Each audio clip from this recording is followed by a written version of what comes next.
Radha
यस्य यतोऽन्वयादितरतः चारुतेष्वभिघ्नस्वरा तेने ब्रह्महृदाय आदिकवये मुह्यन्ति सूरयः तेजो वारिमृदां यथा विनिमयो यत्र त्रिसर्गो मृषा धाम्ना स्वेन सदा निरस्तकुहकम् सत्यं परं धीमहि धर्मः प्रोज्झितकैतवोऽत्र परमो निर्मत्सराणां शताः वेद्यं वास्तवमत्र वस्तु शिवदम्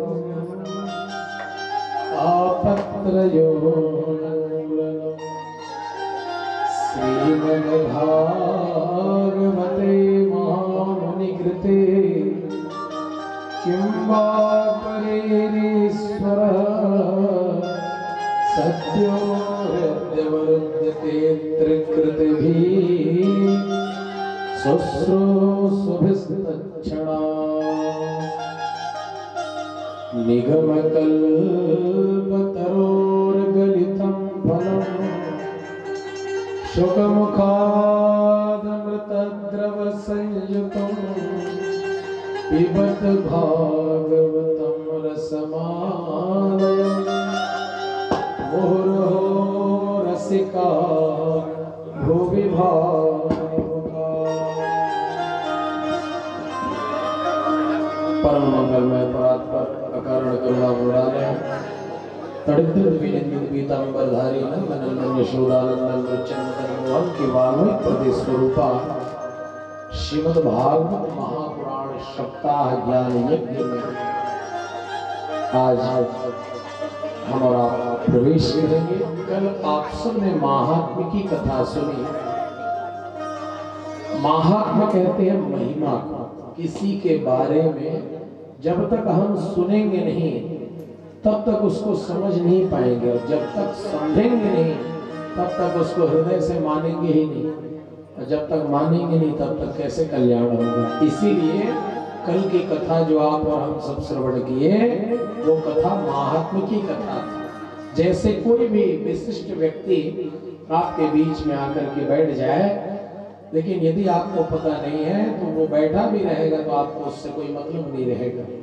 जब पता चलेगा नहीं ये तो फलाना आदमी है, बहुत बड़ा पोस्ट में है और बहुत पहुंचा हुआ व्यक्ति है, तो खड़े होकर के आप भी उनका सम्मान करोगे। आइए आइए भैया जल पी लीजिए, चाय पी लीजिए, सम्मान आप करेंगे। कब?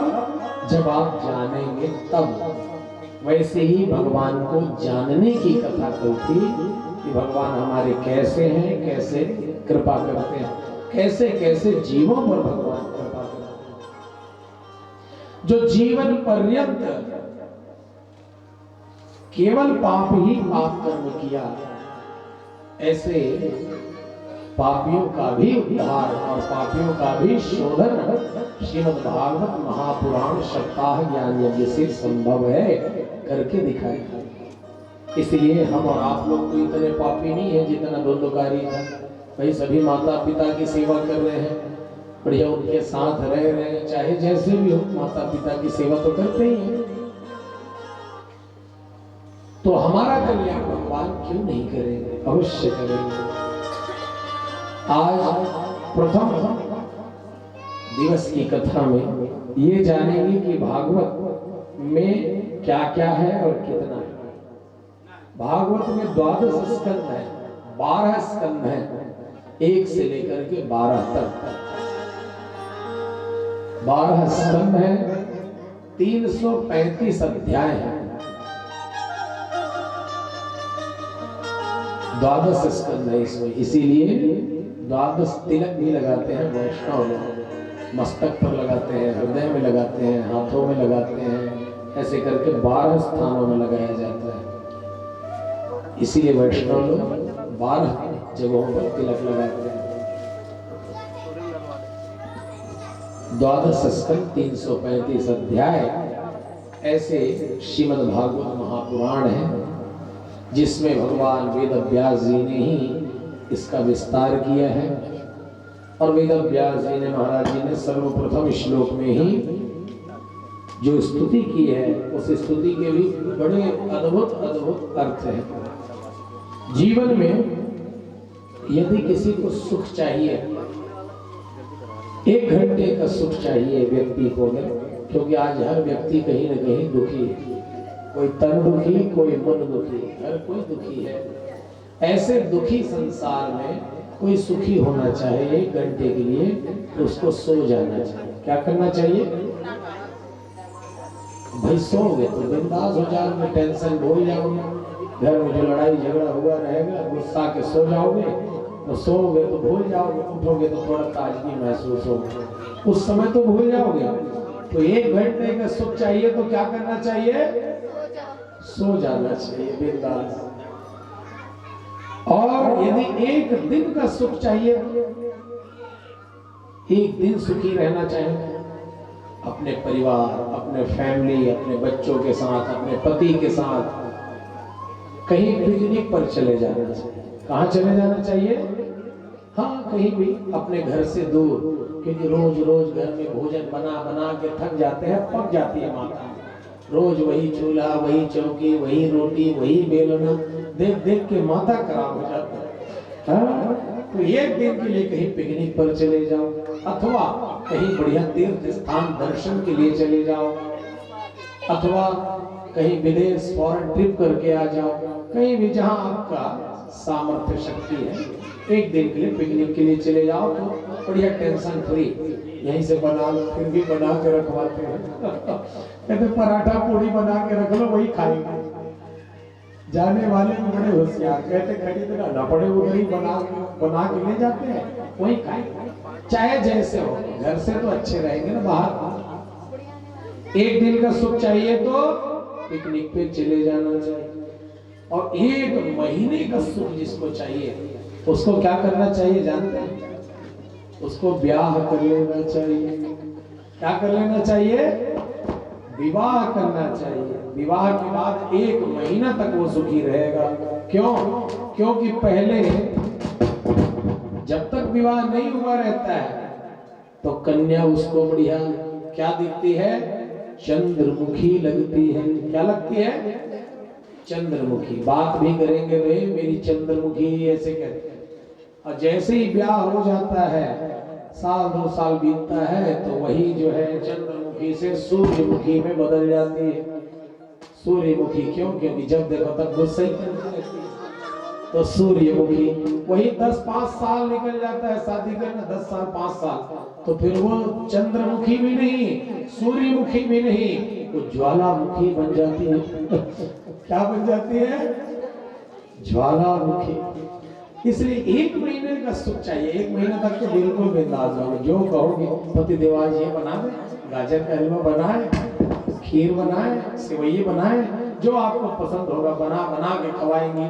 कहने का मतलब 1 महीने का सुखी अगर होना चाहे तो बढ़िया ब्याह कर लेना चाहिए। और जिस व्यक्ति को जीवन भर सुखी होना है वो कुछ मत करे, एक ही काम करे। क्या? मेरे बांके बिहारी की कथा में आकर के बैठ जाए, वो जीवन भर सुखी रहता है। बोल वृंदावन बिहारी लाल की। इसीलिए कहते हैं न पीने पिलाने में है, न खाने खिलाने में है, न किस्से कहानी सुनाने में है, जिंदगानी का जीने का असली मजा कृष्ण की कथा में डूब जाने में है। इसलिए भागवत की कथा जब सुने तो यही भावना रखें कि तेने अम्बामयी मूर्ति प्रत्यक्षावर्तते हरे। और यदि जीवन में पुत्र नहीं है, बेटा नहीं है, तो दुखी मत होना। क्योंकि भजन करत बिटिया भली। अरे वो बिटिया बहुत भाग्यशाली है जिसके यहाँ बेटी है।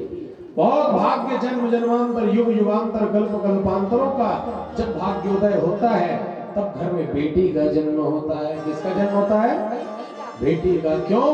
क्योंकि 10 पुत्र क्षमा कन्या, 10 बेटा एक तरफ और एक बेटी एक तरफ। अच्छा, इतनी महिमा क्यों है जानते हो बेटियों की?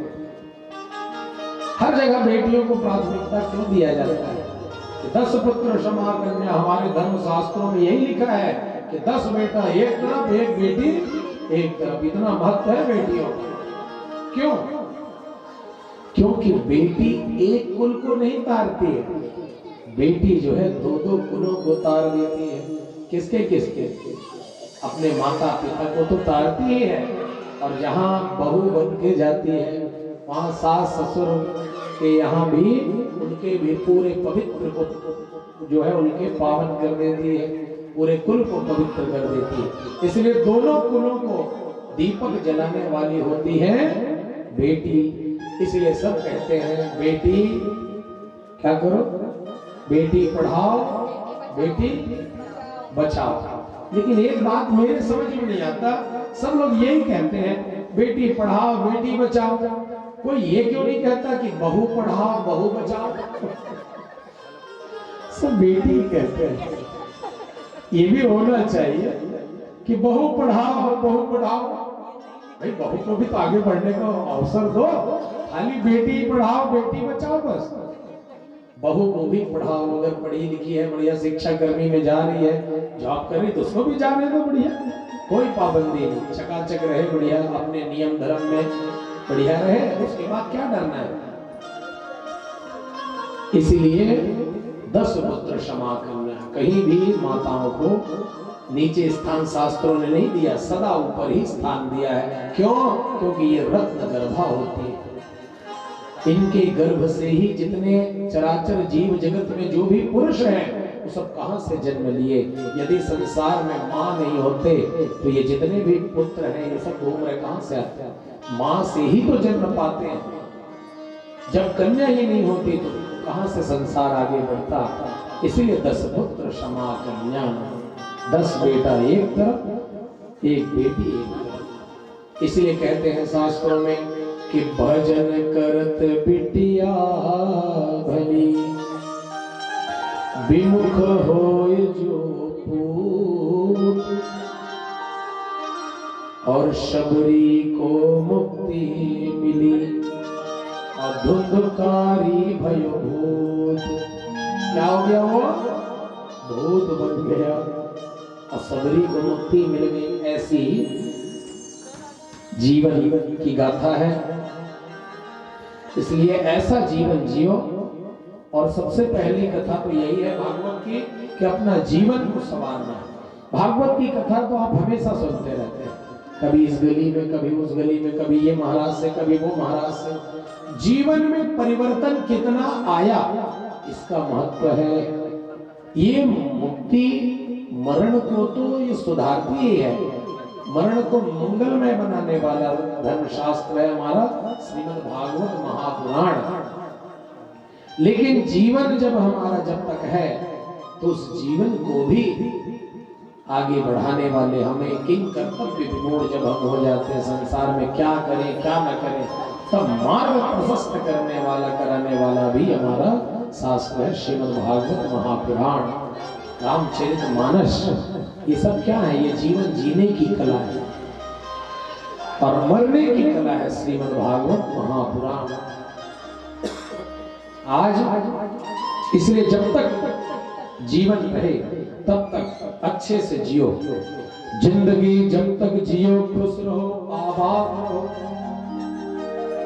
जिंदगी जब तक जियो खुश रहो आबाद रहो, पर तुम रहो या ना रहो पर सारे जहां को याद रहो।